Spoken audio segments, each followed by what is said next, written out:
कहानी शुरू होती है एक नौजवान की ख्वाब देखती हुई आंखों से, जिसका नाम था मार्क ज़करबर्ग। उसने एक ख्वाब देखा, एक ऐसी दुनिया का जहां लोग दूर रहकर भी एक दूसरे के करीब हों।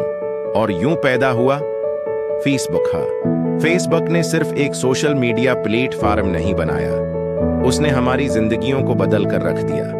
हमने पहली बार तस्वीर शेयर की, दोस्तों के साथ लम्हे बांटे और दूर बैठे अपनों के हंसते चेहरे देखे। लेकिन वक्त के साथ फेसबुक की भूख बढ़ी, वो और ज्यादा चाहता था। फिर आए इंस्टाग्राम, व्हाट्सएप और आखिरकार मेटा 2021 में मार्क ज़करबर्ग ने ऐलान किया कि अब फेसबुक सिर्फ एक ऐप नहीं बल्कि एक पूरी कायनात का ख्वाब देख रहा है। मेटावर्स ये क्या है?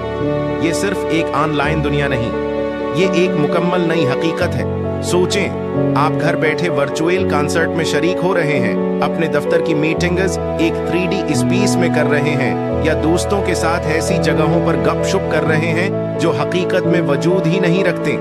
ये सब मुमकिन हो रहा है मेटा की बदौलत। लेकिन कहानी यहीं खत्म नहीं होती। मेटा मसनूई ज़हान, आर्टिफिशियल इंटेलिजेंस में भी इनकलाब ला रहा है।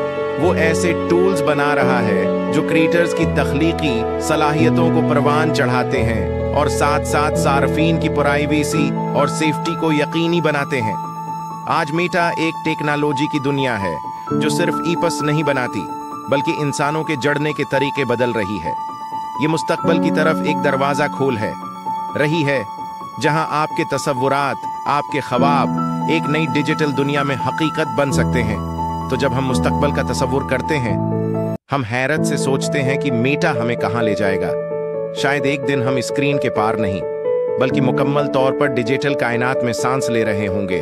मेटा सिर्फ एक कंपनी नहीं, एक जादुई पल है जो ख्वाबों को हकीकत से जोड़ता है।